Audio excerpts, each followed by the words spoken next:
All right. I just wanted to welcome you all. I'm excited to be on this call and share some information with you guys, but I want to start it off by saying that, sometimes I know, well, first of all, the topic of tonight is time management, and I do weave into that a lot of getting rid of your excuses. So I want to start by telling you, there's times that you feel like life gets in the way and it gets busy, or you get distracted by what's going on around you.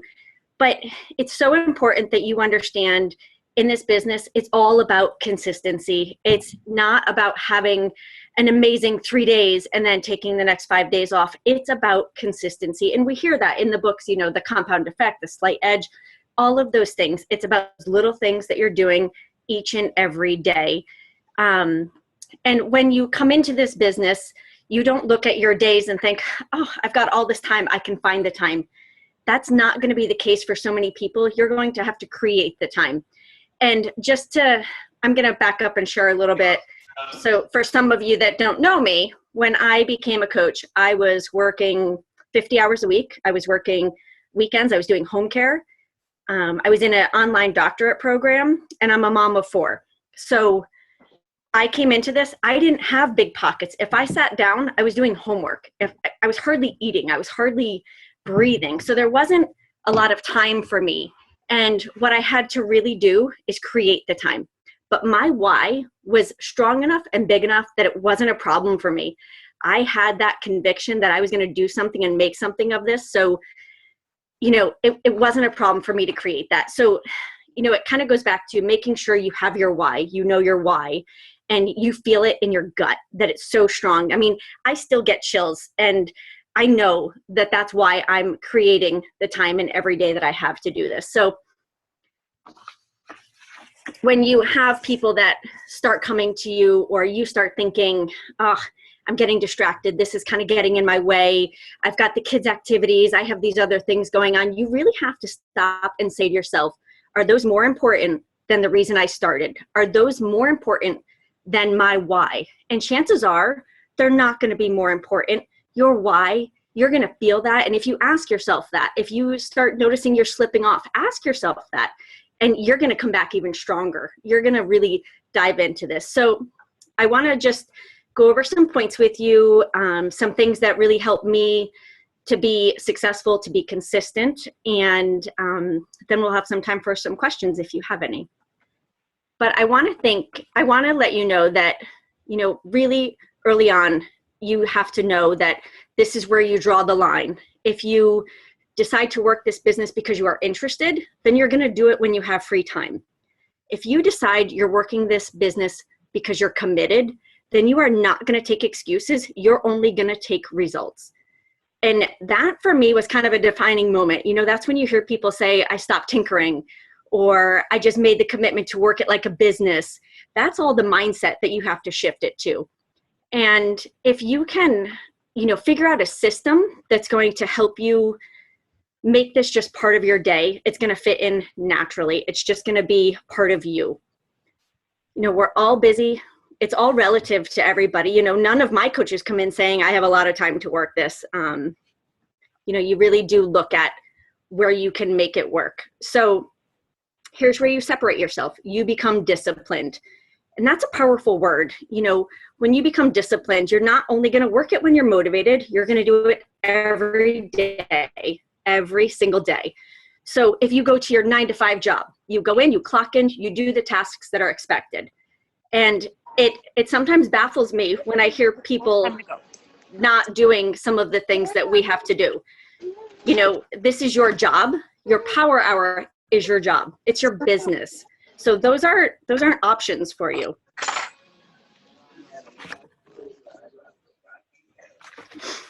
The first, one of the first main points I want to make is that you have to understand your work and that you can work it efficiently. There's certain activities that you can do. If you guys are just coming on, if you can mute that, that would be great. One of the first things I always recommend is tracking. Tracking is going to help you work efficiently. If you don't have a lot of time, you need to know exactly what the items are you have to do. You might be doing more than you need to do of certain things, so You may just need to tweak a few things, but by tracking, you can tell yourself that what you're doing what you need to do to build your business and to move your business forward. Tracking is going to help you work intentionally and not randomly. When people aren't tracking, they're kind of all over the place and they're not focused. They're not being intentional with their posts, with their messages, and you can kind of see it. What I love to do is the night before when I go to bed at night, I write out my to-do list for the next day. And I prioritize what I'm going to do. So I've started getting up at 5 to do my workout and to do my invites. And there's 2 reasons I picked those 2. They're my least favorite things that I have to do in my job. I don't love to work out. I'm not someone that is like, I can't wait to get into my workout. I do it because I'm disciplined and I want results. So I do that. And then I do my invites. And I don't necessarily love invites because I'm opening myself up to being turned down. So those are the 2 things that I'm going to put myself out there. I'm going to check them off my list. And right there, by doing the 2 things I don't like the most, I already feel like I'm winning my day. I already feel like I'm moving forward in the direction I need to. By listing out what's going to happen in your day, you're going to make your business predictable. You're going to make it structured. And that makes you feel safe. You know the expectation. And that gives people a lot of comfort to know what's coming next. So I think being organized in that system is just going to make you flow from one task to the next. And there again, you're going to be more efficient with it. I love to use scheduling tools. I use Hootsuite for my challenge groups. If there's days that I know I'm going to be really busy, and my market seems to be active in the mornings around 8 and then late at night. That's where my followers seem to be. So if there's days that I'm teaching early and I can't be posting at those times, I'll use the Hootsuite. I'll put in my post then. That way I can just be present. They see that I'm there. They see that I'm consistent. When I post for my challenge groups, that allows me to take that 10 minutes that I might have during my lunch break. And that's when I do my challenge group check-ins. I can do those pretty quick. I can, like their posts. I can comment on their posts. That's usually my lunch break time. I do have a list of prospects. I have my list of people that I am working on forming with, people that are my coaches that I'm planning to invite. I'm just not there yet. So I have that in a Google Doc, and I save that in my phone so I can always have it on me. I don't know if you guys have the apps for the Google Documents yet, but they're awesome. They're really great to have, because if you're like me, I work pretty much my whole business off my phone. I don't have the ability to be on my computer much throughout the day at all. So that is great, because then if I'm sitting when I go to pick up my kids from school, if I'm standing in line, I can open up that list. Oh, okay, I haven't checked in on these people today, so I'm going to like their posts. I'm going to comment on their posts. And by doing that, I'm getting in their heads. I like a minimum of 20 posts a day. I comment on a minimum of 10 posts a day of people that are my prospects, that I'm forming before I'm inviting with. I'm getting into their heads. I'm letting them know that I notice them and I acknowledge them. And so often I've had people come back to me and say, I came on with you because you supported me. I did know other coaches, but I came on because of you. I went with you because you checked in, you asked how I was doing. And I'm like, why aren't these other coaches doing this? We're all taught to do this. This is our system. So you just have to plug in and do it. I respond to all of my messages after my children go to bed. That is one task I will not do on the fly or in the middle of the day while I'm waiting for kids at practice or to get out of activities. That is nothing that I can do then. I need to be able to give them my full attention. I need those messages to be thoughtful and meaningful. I really need to wait for a time that I'm not distracted or interrupted to do that. So I don't get onto that till after 9:30, 10 o'clock at night. So I leave those messages for that time, and I leave all of my notifications for later in the night like that too. It's just, I can look back at some of the messages when I first started as a coach, and if I responded in the middle of the day, I talked those people right out of coming on with me. I rushed it. I didn't form. I didn't do it properly, and I know it's because I was doing it all on the fly. Let me see what else. I am really a huge fan of the Power Hour. I stick to it. I have my tasks broken down into 10, 15-minute increments. And I'm so bad. My kids laugh at me. I will actually turn the timer on my phone, and I set my timer. My head goes down. I'm not looking at any notifications, any messages, and I time myself. That's how much time I'm going to spend on my invites, on my messaging, on my challenge groups. I just have to be that diligent with my time. I don't have the luxury to just stay on it. And I think it just makes me feel like I'm more accomplished and more efficient. Personal development is a huge priority for me. And that I do about 45 minutes a day. I do it audio. I'm always in the car. You don't hear music coming out of my speakers. It's always personal development. My kids know it's coming on. They beg me for the music, but you know what? They're hearing my personal development too. It's just what's on. So I'm listening to that while I'm driving to work, to school, to anywhere I'm going. I'm listening to it while I'm doing laundry. I've got my phone in my pocket and I have my earbuds in. If we're at the park and my kids aren't needing my direct attention, I've got my earbuds in and I'm listening. It's always going to make me feel like a better person. And I think this has been the biggest game changer for me. And it really drives home why I'm making the sacrifices I'm making and what I'm doing. And that one baffles me when I hear people not doing personal development, but that's another whole call I could get into. Let me see what else. At the end of the day, I've done my vital behaviors. Those are always in my power hour. I never leave those to the next day. Those are something I get done religiously. It's just part of my day. It's not an option. And it could be while I'm in line for the grocery store. If I'm checking my list and there's still things not checked off, I can jump on and do that. I can, if I've got an event created, I can invite a few more people. There's just always these little opportunities where people aren't noticing their time. You need to establish okay, so sorry, let me back up. If there's something that is not done at the end of the day, it's going to be those, not necessarily the critical items, and those can be moved over to the next day's to-do list. If you don't get to them, you move on. But if I find out that I've missed a piece of my vital behavior, there's a good chance that I'm not going to go to bed until that is done. That is just, it's not an option for me. You have to establish a plan, and a plan that you can carry out. If you can't manage what's in our standard power hour, then you need to customize something that is going to allow you to take on the tasks that you need to move your business forward. I have coaches a lot of the time say, I can't manage that. It's just overwhelming. So you know what? You bet we're going to break it down. We're going to figure out how we can make it manageable. And if that's reducing a couple items, then we're going to look at the key items that you really do need, and those are going to be on your list. You always have to have a plan that's going to get you through the day, and then anything else is extra. Anything else, if you're doubling it, that's amazing, but that's extra.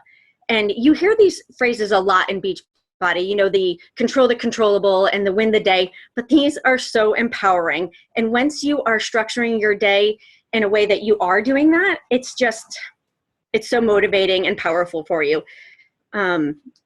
If I'm controlling, and an example of that is I control if I'm working out. I control if I'm inviting. I control if I'm posting, if I'm responding. I am not in control of what my coaches do. I'm not in control of what my uplines do. I can only control what I can do. So those are the tasks that I'm going to have on my daily to-do list, and I'm going to plug them into where I know my routine. I track my days, I track my weekdays, and I track my weekends usually to see where I have those openings. And you bet I'm going to fill those moments with these items that I can control. So when I check them off, I'm feeling accomplished. And that's where you get that phrase, winning the day. You want to end your day feeling good. And so that's why when you set up your plan, it really should be things that are measurable. It should be achievable. And it's got to be an efficient system. If it's not efficient, you're wasting your time doing things that you could be doing things that will make you more productive. It's always the vital behaviors, and you have to really fight for your time. There's so many things that can pull you away from your time. And for some reason, so many people are willing to let this be something that you compromise, but you have to fight for your time. I make it very clear to my family, Thursday nights, 9 o'clock, I'm not on that. This is my time, and it's on our calendar. It's in my husband's calendar. It's in our family calendar. This is my time. I'm fighting for it. And the same goes when I'm on summers and I'm not working in the schools. I still fight for that time. Life gets busy and life gets in the way. And, I'm not going to be someone that lets this go by the wayside, and neither should you. This is so life-changing that it's just amazing. And, I could go on. And if there's anything that I can say to you is just be consistent, know what you can fit in, and get it done. I don't know if you guys have any specific examples of times that are, make it more challenging, or if you have any questions. I love to go through someone's day and help them break it down to see where they can fit in a little bit more, or just tweak things. Sometimes it's, if you're not tracking, you don't realize that you're doing as much as you are, and that you may only need to add in a couple more things. And if you're doing that, then you're going to win the day. You're going to feel good. And that's what this is about, just feeling good and improving your lives. So I've just thrown a lot of information at you, and I don't take a lot of excuses. My life is really busy, but I can guarantee you, I don't call Shane and say, sorry, I slacked off this week because X, Y, and Z. It's not an option for me. I'm not going to have those excuses, and I'm not going to give them, and I don't take them very well, because we can work it out. You can break it down so that it fits. Do you guys have questions? That was awesome. That was an earful. I'm going to shut up. I'm going to mute myself so I don't talk.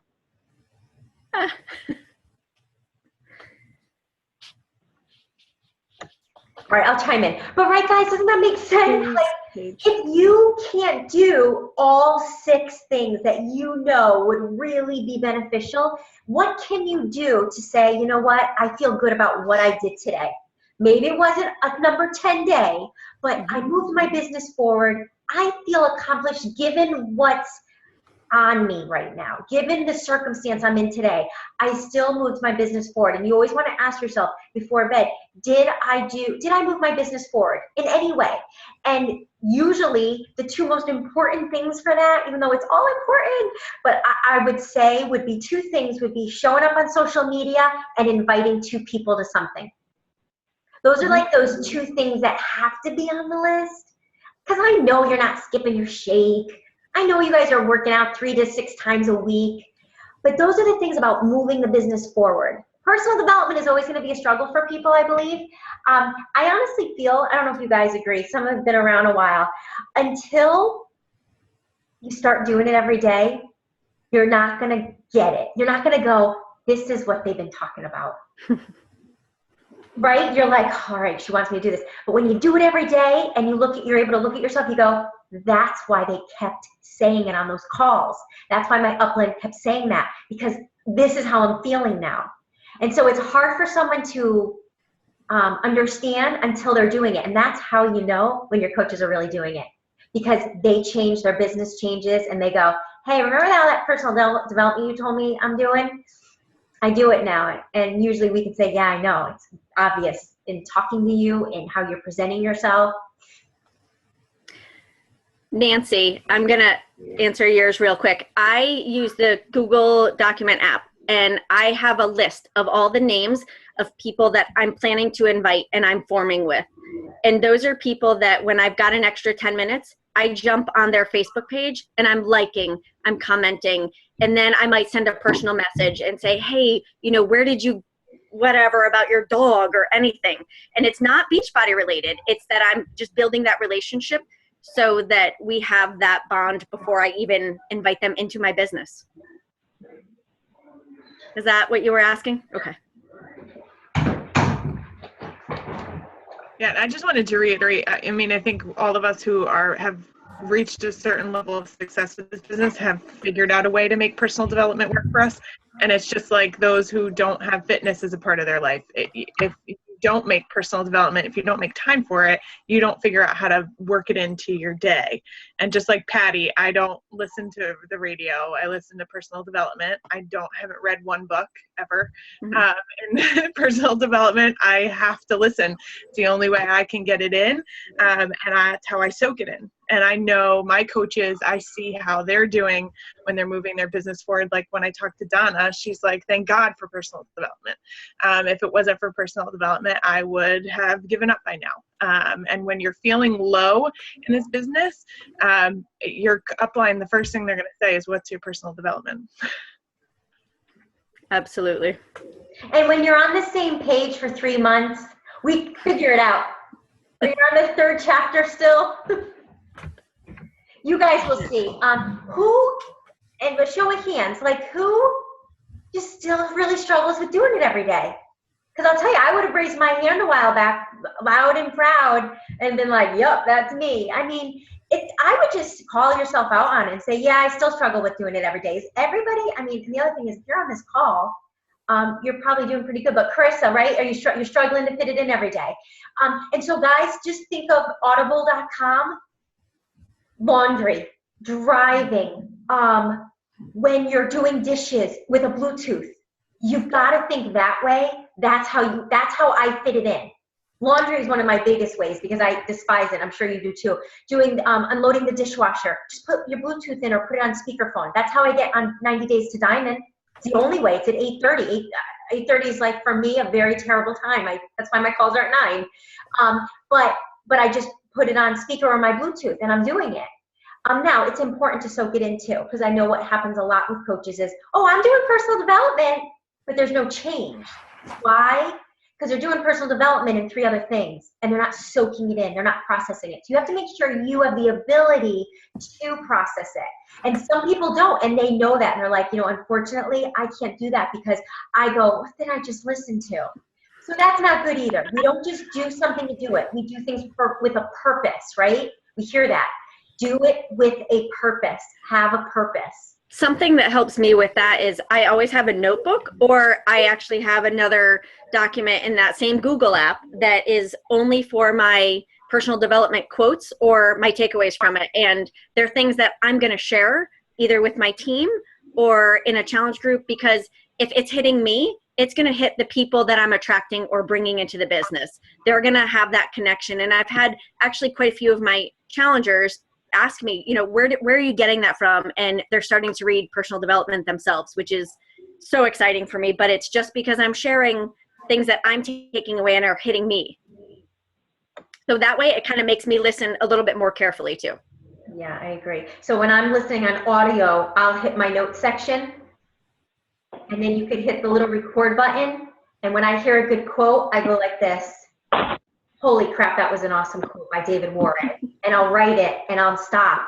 And then when I hit stop, my Audible picks back up. So it pauses, it lets me record my quote or statement or thought that's powerful. And then when I stop it, it goes right back to my Audible. So I love that, Patty. That's a great idea.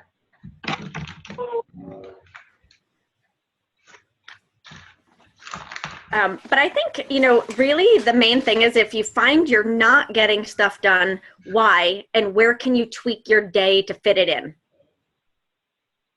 There's a good chance that you can fit it somewhere, and maybe you're just not seeing those little opportunities.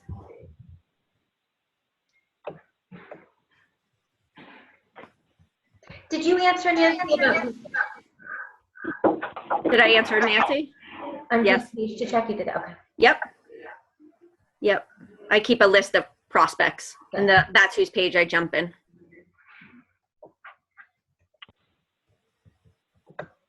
The other thing too, Patty, and this could be helpful for new coaches, is if you create on Facebook that separate group for your new prospects so you don't get lost in the news feed. If you go into Friends, you can actually create a separate news stream, and you can put only your prospects in there, and then it makes it really easy to not just get lost in the news feed.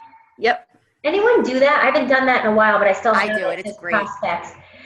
So you guys understand what she's saying by that? It would be awesome to do a quick screen share on that. It's a great way to save time. I have one for my coaches and one for my prospects. Can someone screen share that in a minute and a half? And show them how we do that? Why can't, I don't think I can screen share. Oh, here I can. I'm not prepared to do this though. Who knows let me make sure I know how. I haven't done it in a while. It's on the left-hand side in Facebook where it says friends. Yeah, okay, so, all right, I'm gonna screen share real quick, guys. And Lorraine, if you want, you can even just walk me through it. Tell me if you see my screen.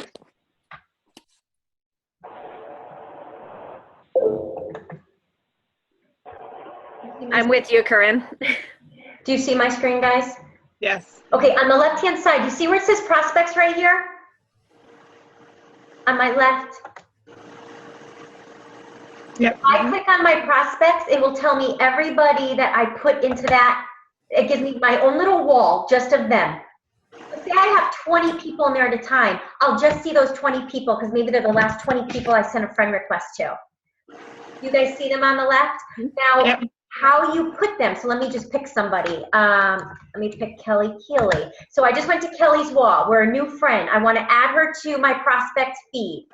I believe I go to... You go into the feed and you just put her in there. You go into the list, Shane. Yeah, You go into the list. Yeah, go into your friends list on your page. No, she can do it right there. She can But just can I click do on it that right here? to add to another list. You see Yeah, where I am, guys? Yeah. I clicked friends, and I'm going to write add to another list, and then I have to find that list. So I guess there's a couple ways to do it. This is the only way I know. See how it says prospects? I'm going to hit enter. I just added her to that feed. I guess there's another way. Do you want to walk me through that other way, and we can show them that? Yeah, if you go back to that list, Shane. Oh, okay. List Yep. itself. If you click on that list up on the On the right-hand side where it says add. Oh, okay. On the list. So you go down. Nope, go down. On this list. No, not in that thing. On this list, underneath these little pictures on the right-hand side. Add friends Oh, to. yeah, sorry. Yeah, right there. I can add Tammy. But you know what, Shane, you know what I do when people become friends with me, I go to my page, and then if you go to the top where it says Shane, and then if you go into your friends and you get to your recently added, and then you can add them all. If you recently added, and you add them all there as you add them as friends. That's great. So guys, say you want to do this once a week because you're like, oh, I'm not going to do this every time I get a friend request. And you say, okay, Thursday nights, I'm going to add 5 minutes of my power hour to adding new prospects. And you add that 5 minutes to that power hour to stay organized. You can go in and say, oh, Greg Allison, we just recently became friends. And you can go through it. I'm actually going to do that. That's awesome. I also, that's when I send people messages from that recently added. I'll go in and put them in a list, and then that's where I form with them also. Did you guys follow all that? That's a great idea. All right, I'm going to start doing that again. Let me stop sharing. Hold on. Stop share. Okay, cool. I hope you all took notes on that and you start doing that. It does really help because it is so easy to forget that 3 weeks ago we friended someone because all this other stuff came up, and this new prospect got lost, and we don't see any of their posts. Boom. Now, 5 minutes. Rocket or Diesel? Sulfur. And you're able to look at everybody in your prospect list. Let me just unmute if you can talk to Patty or Tammy or anybody. All right, it's 9. Let's see, is Dave on the line? Let's see. Dave, if you are, just chat to me. Not yet. Okay, if you guys are just coming on, we are just finishing up a call that we did for Coach Basics and Aspiring Diamonds. And we're just going to give it another minute, let some people come on, and then we will start our Thursday night team call. So this will be a lengthy recording because we just added both calls together. So Patty did a great call on consistency and following your power hour. And we're just waiting for Dave Ward to come on so he can talk to us a little bit about leadership.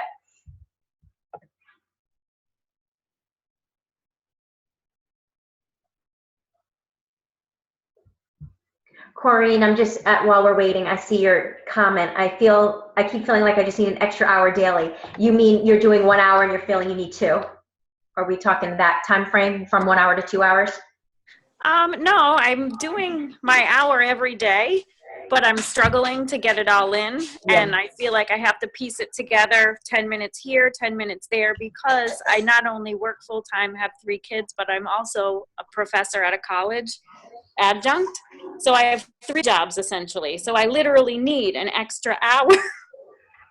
Oh, you mean you physically need another hour I a day? physically need another hour. Yeah, I think that too. Thanks. I think we all could use an extra hour. I thought you meant you needed that you weren't fitting it into your power hour. No.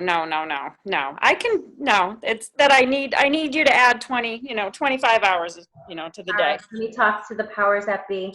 I don't think the diamond line hooks me up that well. Work on that, Shane. I think it's hard to do it all in 1 hour. I'm going to be honest, though. That's why I was going to agree with you. I think 1 hour is a tough unless you're incredibly focused. So you got to be really good with your hour. I have to say I do spend more than an hour most days. An hour is my minimum. That's my minimum. Most days it's more than that. I think especially once you have a team, it's nearly impossible. Yeah. Right. But if you're working on your own business and you only have 1 hour, that's when I use my timer. That is the only way I can stay efficient. And keep in mind, guys, the hour is your personal business. It's not your team. Right. You can't do both. When you have a team, you have another level of responsibility. So the hour is your personal business. Your team is separate from our power hour. Right. So that's probably where I'm struggling, in that I now have coaches that are building. So and my business is growing. So I'm really feeling that I do need more than an hour, and every day I feel like I can't get it all done because I'm at that juncture where I'm doing both. I have to earn in my business because my people under me aren't earning enough for me yet. If you guys know where I am, I'm only it's a about problem to have. It means you're growing. And yes. I see Dave Ward on, or at least I see his surfboard. Hi. Hi, can you guys hear me? Yes, loud and clear. Thanks so much for being here. For sure. So, Dave, we're just going to do some really quick recognition. We just finished a different call, and then we're going to jump right into you. That's okay. Awesome. Okay, great. 56 on the call. If you do not see your team on, please send them a text message. Shout out in your team page. Get your coaches on this call. 56. No. That doesn't fly with me. Okay, guys, really quick. We're going to go over some recognition. There's a lot. This is 2 weeks worth because last week Tammy did the webinar with Liz. Thanks so much for doing that. Okay, so ton of emeralds in the last 2 weeks. And if I mispronounce your name, I apologize. Amy Sweats, Emerald Coach. Katie Craner, Emerald Coach. Taylor Savastano, Emerald Coach. Lorene Foreman, Emerald in her second business center. That's awesome, Lorene. James Whiting is an Emerald Coach. Crystal Woods out there in Hawaii. Amy Stankovaj, Emerald. Awesome. Okay, we don't ever get this. 2 new rubies. Monica Vallejo and Cheryl Coca. 2 rubies. Awesome, guys. And just in case you're not sure, that means that they already have an emerald on one leg and an emerald on the other leg, which is truly, that's huge, right? That's what we really struggle with, is finding people that want to work the business with us. So I know we're going to be announcing them as diamonds really soon. Okay, 3 new diamonds. Kim White, congratulations on advancing to diamonds. Jennifer Allo, congratulations. And Maria Oliveira, congratulations, guys, on advancing to emerald. And a huge shout out to Kelly Keeley, 3-star qualifying. Awesome. Yay. Okay, we're going to dive right into our team call. I didn't give the date, but it's October 1st. This is your Thursday Night Wild Impact team call, and we have a really special guest, David Ward, who is a founding coach.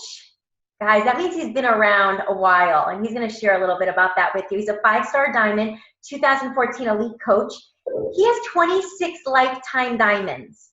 26 lifetime diamonds. So what better than to ask him to speak about leadership? I'm thinking it's pretty appropriate. So thank you so much for taking the time to be with us, especially I know you're on the other coast, so the timing's off. We're really excited to have you. I am. My kids are plugging away on their homework right next to me. or at least they were. I don't know what they're doing. That's on a call. Nice. Give me my. Yeah, right. Like that's on the call, so now we can do what I want.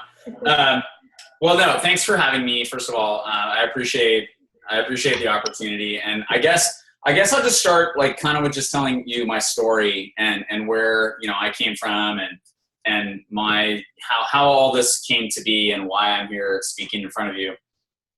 My ex-wife Monica and I were Beachbody customers, really. I mean, like probably most of you.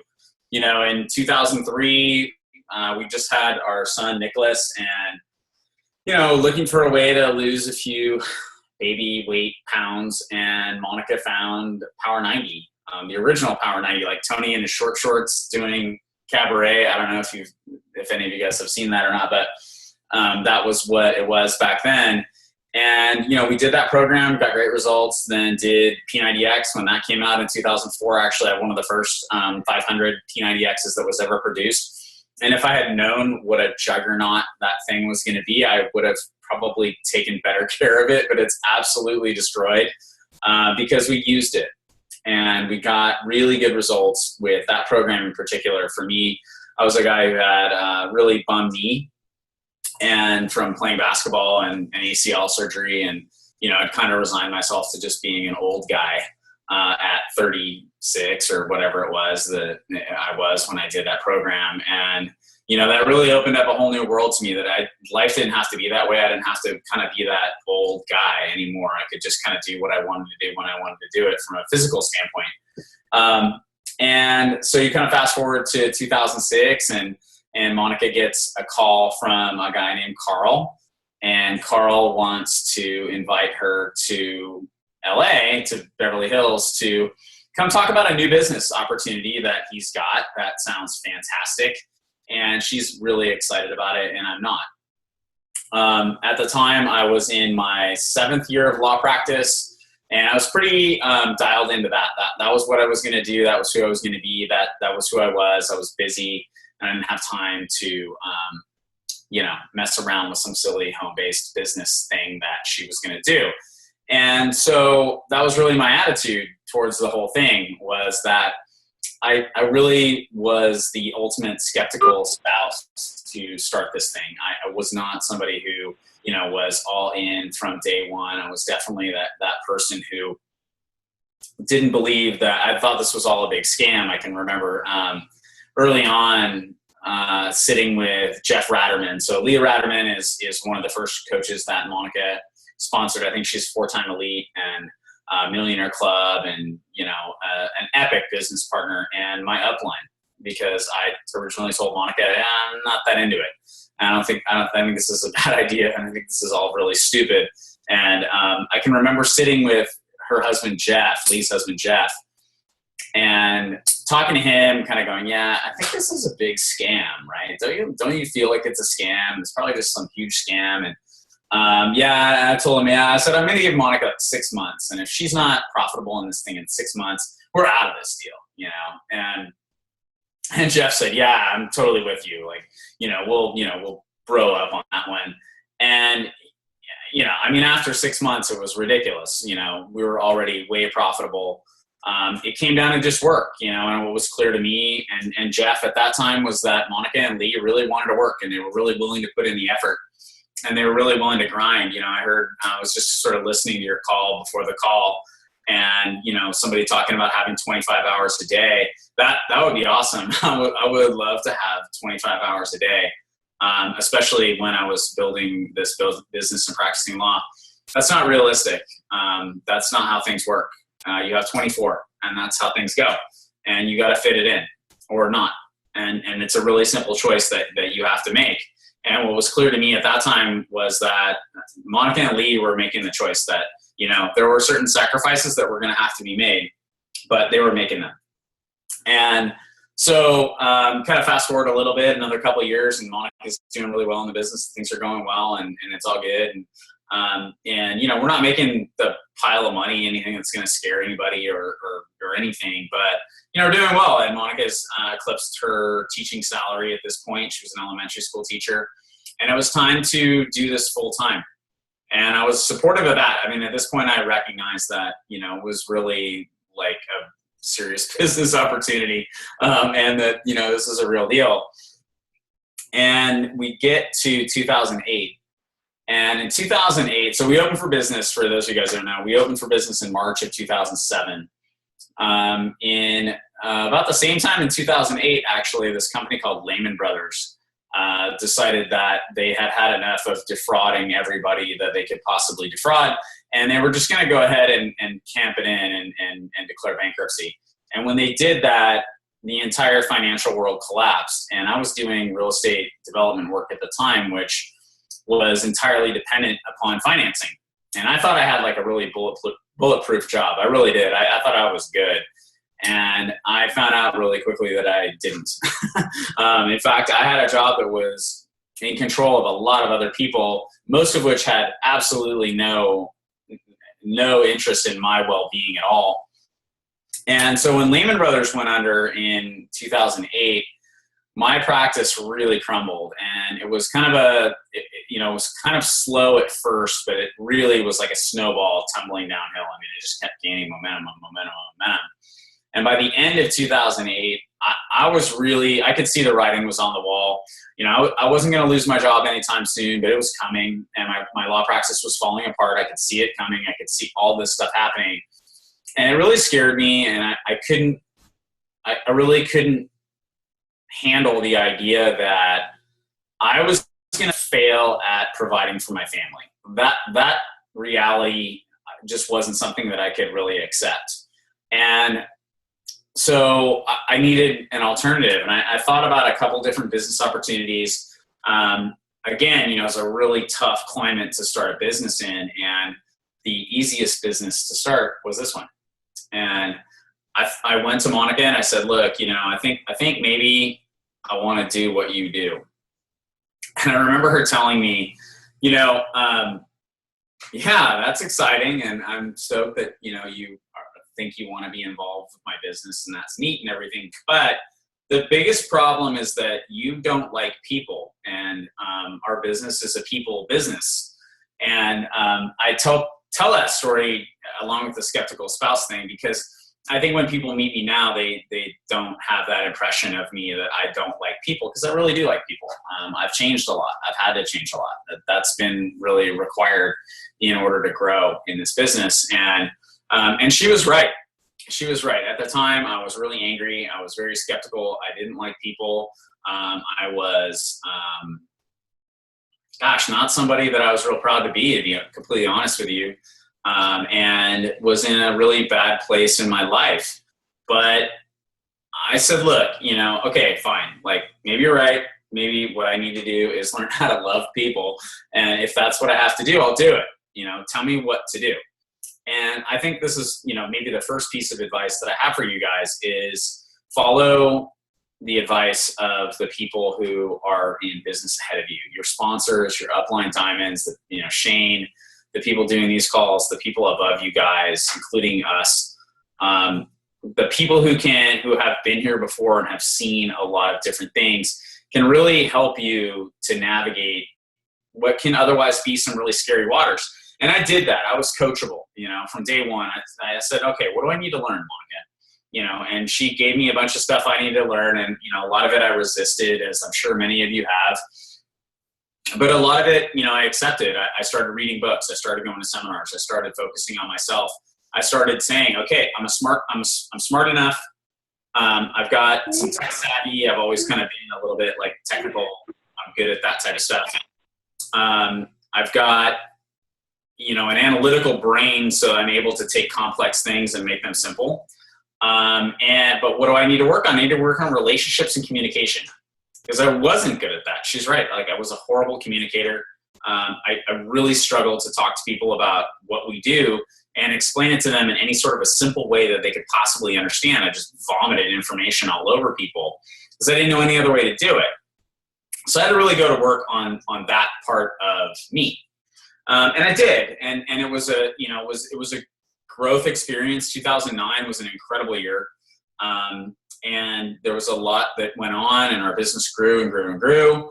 2010 was a crazy, crazy year, probably the craziest year we've had in this business. without exception, really. And that's actually the year that the surfboard came into my life. That was the year that we were Elite 10. And this was actually like a 2010 fourth quarter prize for the most Success Club points or something. I don't even remember what it was. But that came out of that 2010 Elite 10 experience.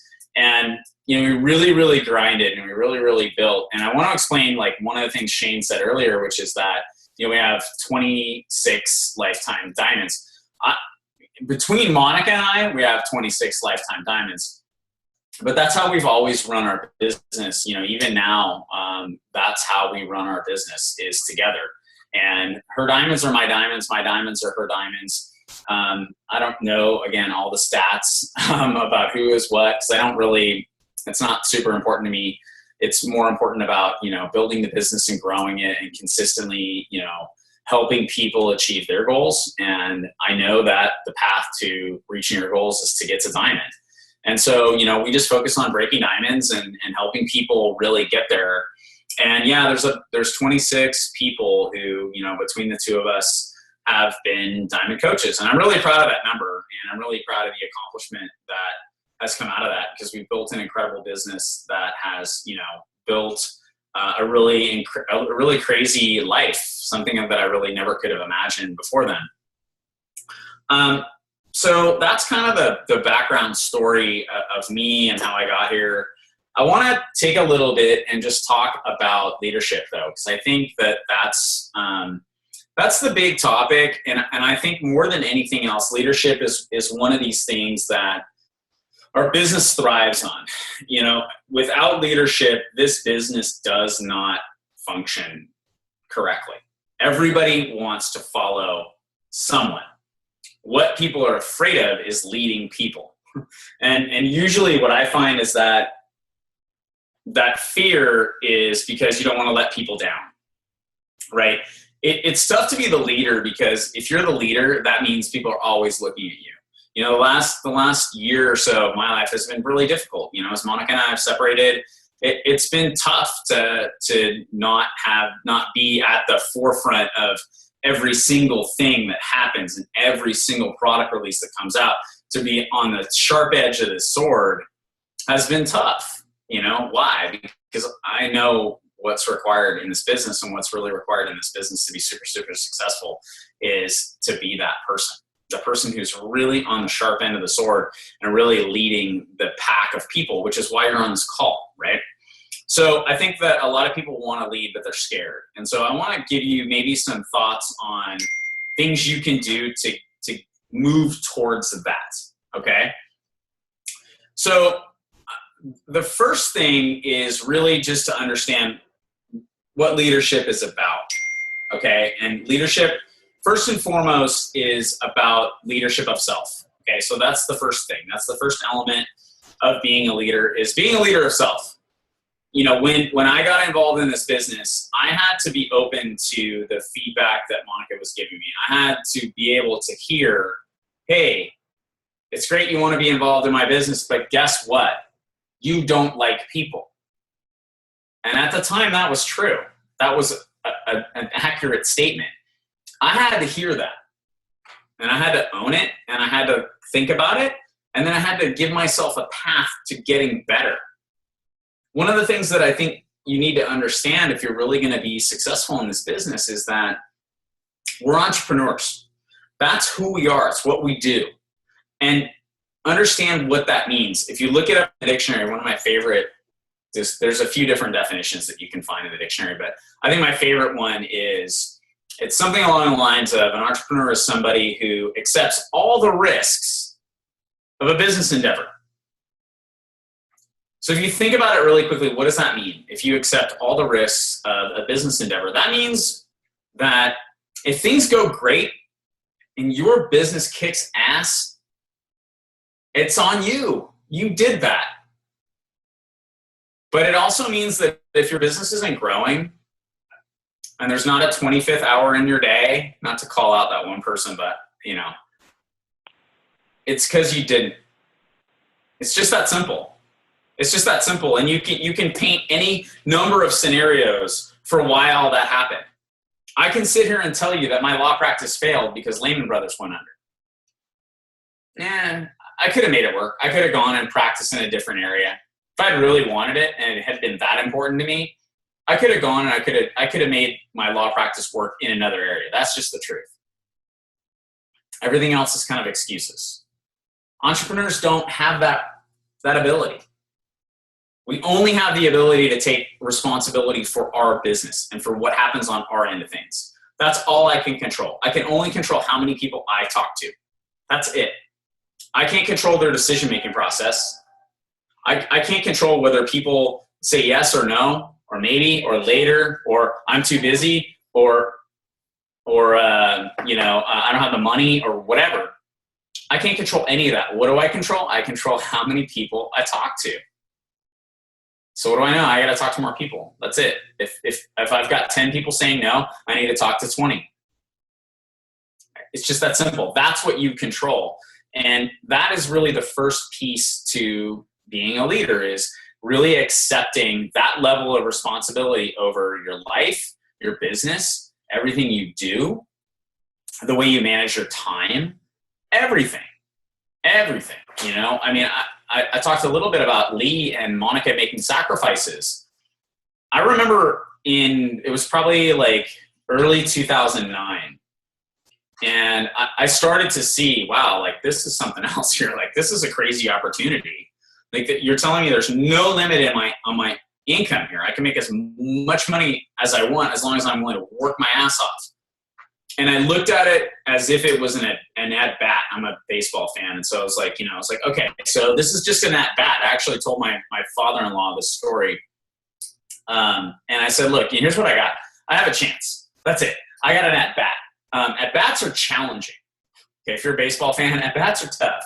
If you bat like over 300 in the National League, you get paid serious dollars.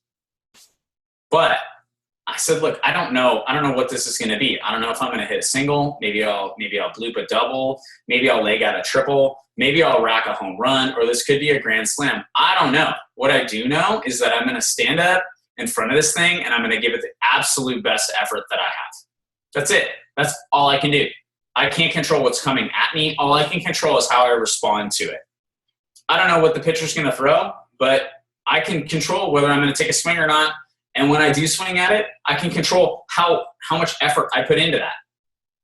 And I really viewed this business that way. And I remember telling Monica, how long is it going to take for me to, ditch this law gig and do this full time? And, she kind of said, I don't know, maybe 2 years. And I said, okay, I'll do it in 18 months.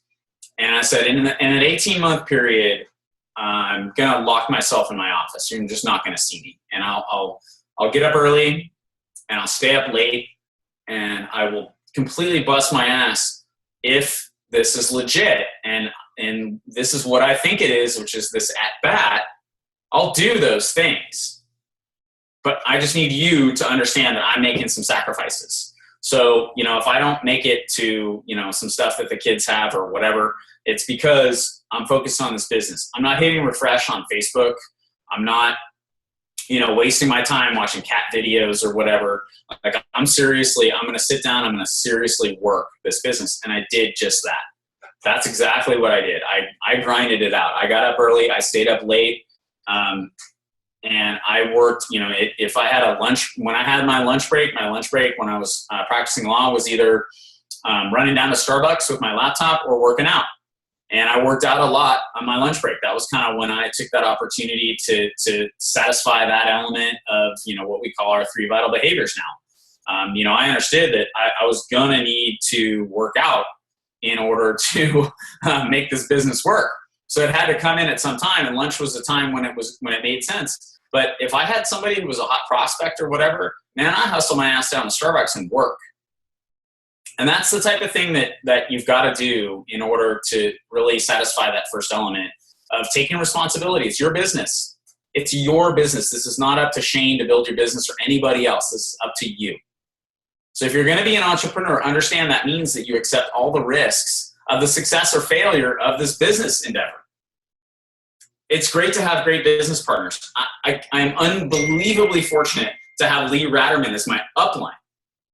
Okay. even though there's no conceptual way, no one would let this happen now, right? But at that time, we didn't know what we were doing. So Lee ended up being above me. Hey, you know what? It's great to have great business partners. But at the end of the day, I had to build my business, and each of you has to build your business. That's the first thing. Leader of self. The second thing is understanding what leaders do. Okay? What leaders do is really very simple. Leaders find needs and fill them. It's just not much more complicated than that. The needs that you find and fill get bigger and bigger and bigger the further and further you go down the leadership ladder, or up the leadership ladder, as it were. I became a leader the first time that this kid from West Virginia University talked to me about P90X. And he was like, I don't know, 19 years old, and he came to me, he needed help. He told me this story about how he'd always been overweight. He'd never been able to go down to the river and take his shirt off. And he wanted to stop that because he really wanted a girlfriend. And he was looking for some help as a way to get past this period of his life, which was causing him a lot of pain. And I said, hey, dude, we got P90X. Let's do it. And this was, we didn't have a challenge group or anything like that. I just worked with him via email, and I'll never forget. Like it was probably like 4 months into like when I was really serious about coaching, and the kid sent me an email, and it was like this. I actually printed up. It was four pages printed up, including his before and after pictures, and it was this big long thank you note. Like the I think it's still probably the nicest note I've ever received. A big long thank you note, basically crediting me for all of his success. And I was totally blown away. I printed the whole thing up. I took it to Monica, and I said, I said, I don't even know what to say about this. I'm, in tears, because I can't believe that I've had an opportunity to have this impact on this kid's life now. And, with his before and after pictures and everything. And she was very patient with me and kind of laughed a little bit, but not like really laughing. And, she kind of said, look, I hope you understand that this is what we do. And I could dig into my email and I could find about 12 of these, because I've just been doing this several more years than you have. But this is what we do. And this is the response we get. This is how people respond to our leadership. And I understood at that point what leaders really do. And what leaders really do is they find needs and fill them. And at that point, that was the need that I was filling. That was the first step to leadership for me, was just simply helping some kid get past some crap in his life using our programs and our products. We didn't even have Shakeology back then. Getting past our programs and our products, or getting past his nonsense in his life using our programs and our products. And I really determined that was the first step of leadership. It's just finding needs and filling them. That's where it starts. It's that person that, your neighbor, or, whatever, the person at soccer, or, whoever it is, the person you meet online, who you're helping to overcome some sort of obstacle in their life. If you're doing that, that's the first step to leadership. Well, maybe it's the second. The first step is being a leader yourself, of course. But that's a major step in leadership, is just understanding that you're becoming a leader. But here's what happens. I think that a lot of people that I talk to sort of see where I'm at, and hear what we talked about earlier, the 26 diamonds and Millionaire Club and all that stuff. And they what they see is this massive canyon. It's like Evel Knievel trying to jump the Snake River Canyon. And they just see this unbelievably huge obstacle that they could never get over. And they look at it and they go, well, I could never jump that. But I think what you have to understand and recognize is that before Evel Knievel ever tried to jump the Snake River Canyon, he was like an 8-year-old kid with a skateboard ramp in his backyard, like every other kid. And then he was a kid who decided to jump off a 10-foot cliff. And then he got really crazy and went for a 20-footer. Then he worked his way up to doing crazier and crazier stuff. That's how our business works. these little things, these little bridges that these little gaps that you're jumping over with helping people with things like their health and fitness, then, getting people signed up to join you in the business, then helping sponsor somebody who's going to, become an Emerald coach, then, getting to Diamond, then maybe getting to Star Diamond, then continuing to grow and building a team. You're on a team call for a reason. Think about this really quickly. You're on this team call for a reason. It's because Shane saw a need and filled it. It's just really, really simple. Find needs and fill them. I did the same thing as I was building my business. We took a breakdown and was like, what do we have that other people, what don't we have that other people have, rather? And one of the things was a team call. I said, great, I'll do it. We don't have a team, any sort of team communication. Okay, great, I'll start a Facebook page. This is like, Facebook was an infant back then.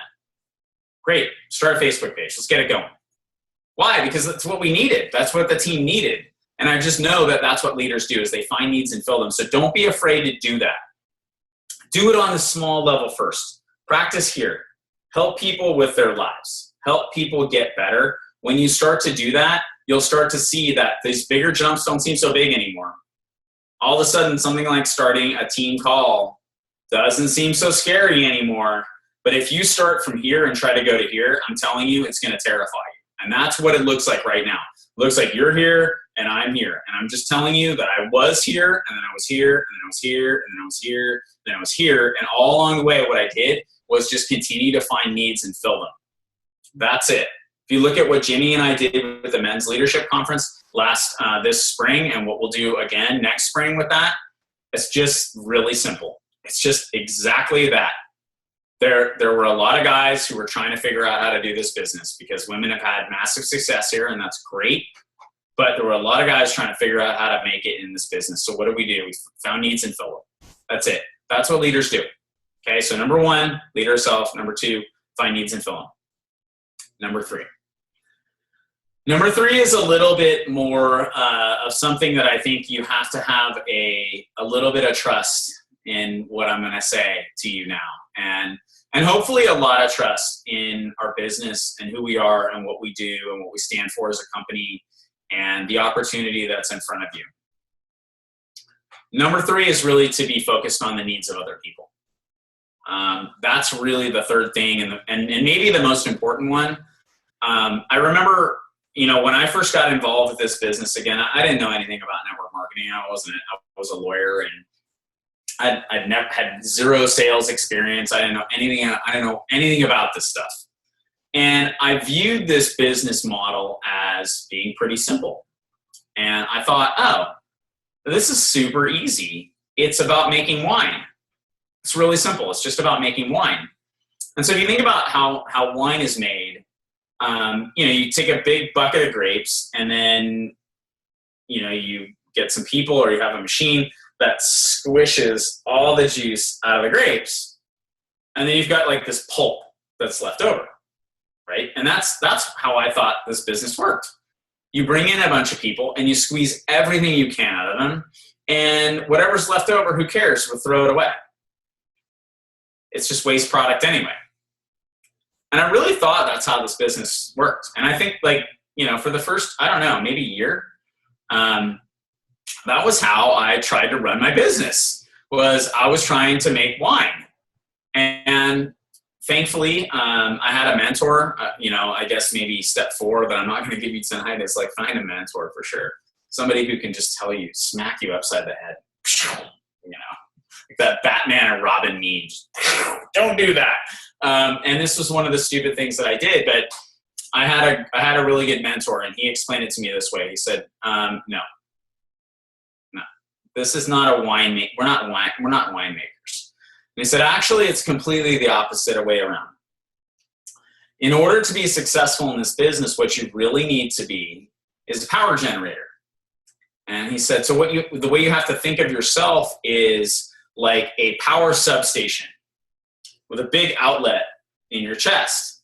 And what you're going to allow people to do is come and plug into you.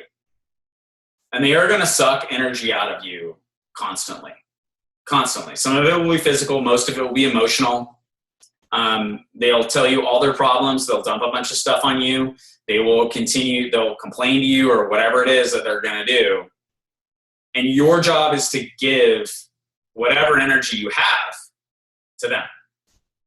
And he was actually kind of funny about it. He'd been in a different business that wasn't, our business. And he said, you're really lucky actually, because you're in this health and fitness industry and you have this unbelievable shake that gives you great energy. So you actually have a shot at succeeding here, because you're going to be able to have the type of energy that you need to give to other people. But if you think that this business is about squeezing juice out of other people, you're wrong. This business is about giving energy to other people. And I remember I wrote a big long blog post about it. And if you guys want to read that, I can link you to it, because I still think it's like 4 years old probably, and it's still how I feel about things. And I started to really think about how this company got started and why Carl and John even started this company. And so if you go back and you look at how Team Beachbody got started, Carl and John were making a pile of money selling DVDs on the internet, or on infomercials rather. I mean, they didn't need us. You have this headache of all these people. Are you kidding me? I mean, Shane knows, like, we give them hell in the leadership groups. I mean, they didn't need this. They did not need this headache of us, of the network, of, people who are going to stand up to them and tell them, hey, we don't like it when you mess this up or mess that up. And believe me, for those of you guys, if you do have any frustrations, believe me, there are people going to bat for you. They didn't need any of that. These guys are making a crap ton of money selling stuff on TV. And that's what they were good at. That's where they came from. They came from the infomercial world, and that's what they knew. And that's what they're brilliant at it. I mean, that's why we're here. The reason they created Team Beachbody was in 2006, they started doing some research, and they recognized that only about half the people who bought their programs opened them. Like, forget getting results. These are just the people who opened them.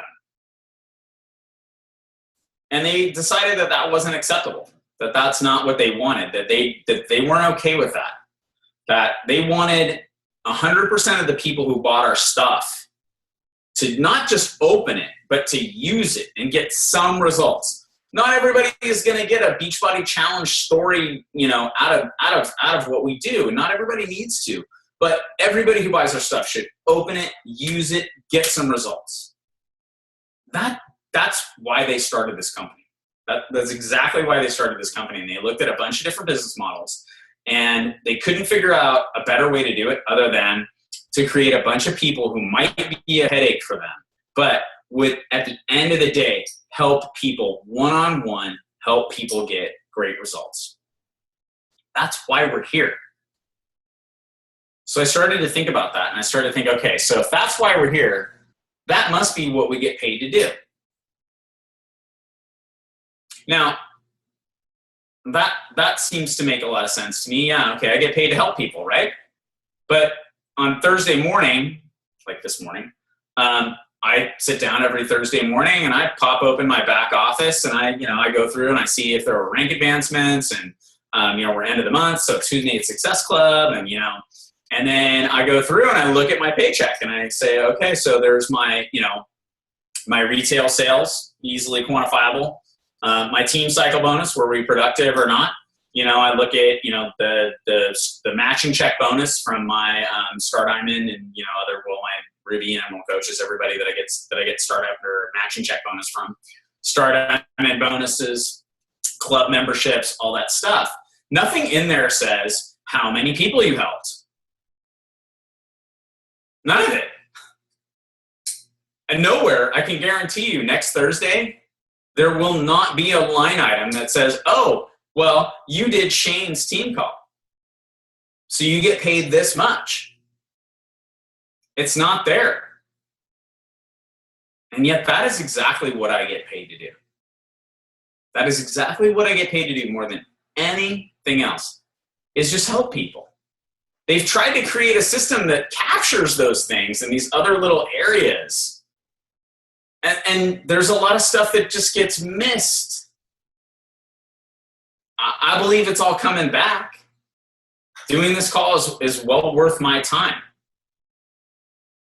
because it helps me to get better at what I do, which is help people. But there isn't a line item for it. Yet this is what I get paid to do.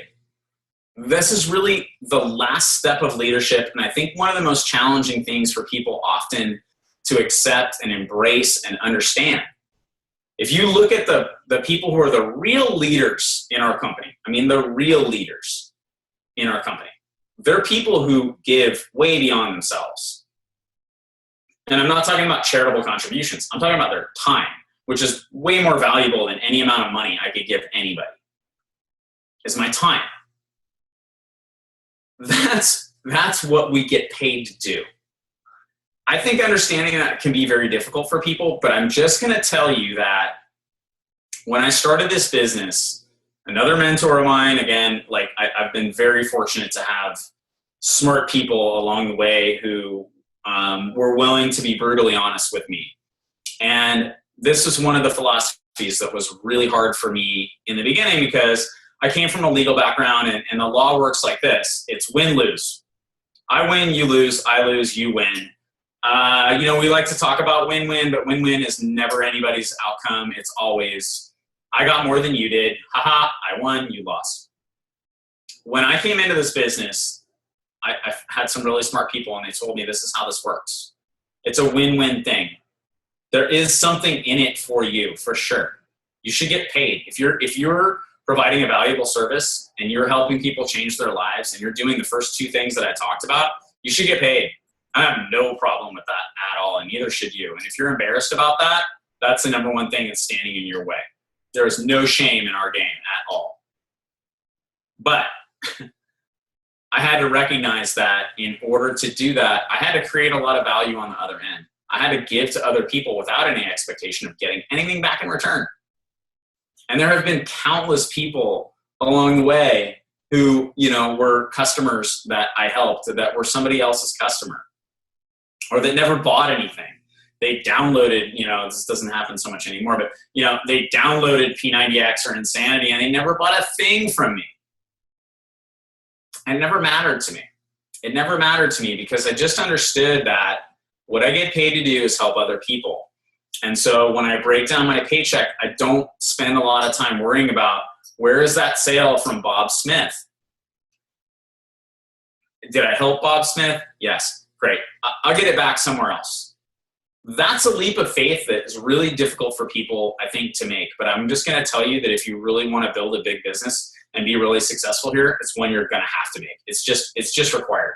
And, my job here is to tell you the things that I've learned and the harsh, lessons that I've had to accept and learn the hard way a lot of times. And most of the stuff that I've talked about, it seems like, it's patty cake now, but at the time, these were really hard lessons to learn.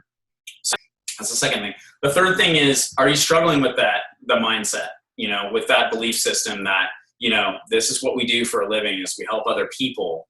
And then after you've taken some time with those three things, I just come to my page. You can just follow me. I can't accept all the friend requests. I'm sorry, but my Facebook's going to fill up. But pretty much everything I post is public anyway. So if you just follow me, I will be more than happy to respond. I don't know if you can tag me or not that way, but come and post and hit me with a message or whatever, and let me know, where you can get better in each one of those areas. That's really what I'm the most interested in right now. I think, one of the fun, the really cool opportunity to me anyway, in this business at this stage is not about what I can achieve. I've done a lot of cool stuff, and I've been on a lot of great trips, and I've made a lot of money, and I've built a big team, and I've done a lot of cool stuff, and I live a great life that I love. The real opportunity for me now is to get as many people on that train as I possibly can, and that's the big thing. That's the next need, right? That I'm trying to fill. Like, that's the next big canyon that I'm trying to cross. Is all the rest of that stuff, I've kind of done that, right? So now I'm trying to do something that is bigger than me, and is a new challenge, and is something that scares me a little bit, because it should. And so, I want to know what you guys need and how I can help you and where you're struggling. And, you know, if I can figure out ways to do that, I'm pretty creative to work hard. So, you know, maybe you can help me help you by just doing that. Take some time with those 3 areas, give that some thought, and then come and talk to me and let me know, you know, what's going on and where you think you can get better. And that's kind of what I got. That's very gracious of you. You just invited us to blow up your email. Wow. Be patient with the response, though. I don't work on the weekends, and I rarely work Fridays, so. You've earned that right. Give me a little time, yeah. That's great. You know, and maybe even, guys, if you wanted to compile a bunch of things, but he's basically telling you, feel free to reach out. So if that's not leadership, I don't know what is. So thank you so much for that, Dave. If anyone has any questions, feel free to just type them in the chat or any thoughts. I'm kind of still soaking it all in. So much of that resonated, and I'm sure it did with a lot of you, because I think leadership is really scary. I love how you started it saying, we all want to follow someone, but we don't want anyone following us because we're not sure where we're going. And sometimes you end up leading because you have no choice. Like, it's like that, or you're going to hit a wall. So you have to make a choice, and that can be a really scary place to be. But also, what really hit me was just kind of like all the other extra stuff, like the things we do because that's what we do, you know, the stuff that isn't line itemed. I mean, guys, just think right now, maybe you think about your one-on-one calls with your coaches. There's not a line that says you got $10 for doing your one-on-one call, or that Zoom call, or hitting, you know, maybe meeting someone for coffee, onboarding a new coach personally. You know, all of that is just part of what's building and creating who we're all striving to be. And that's just a better version of ourselves. So don't take any of that for granted. There's a reason we're doing it. There's a reason we do those, not extra things, but just those things that maybe don't always get acknowledged and maybe people aren't going to say thank you for. And that's okay, because they do appreciate it in other ways, and they'll realize it at some point and say, hey, you know, thanks.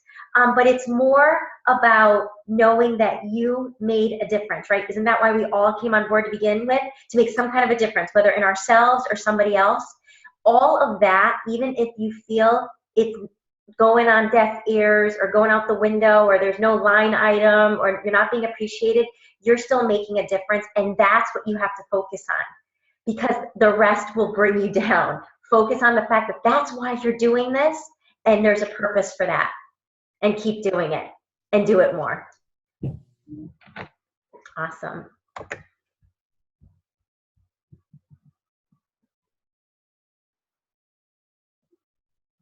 Awesome, awesome. Any thoughts, anything, guys? I think that was awesome. I think at any level, whether you're one of the star diamonds on the call, or you just popped Emerald, and you're kind of like, oh my gosh, I have 2 coaches that are looking at me.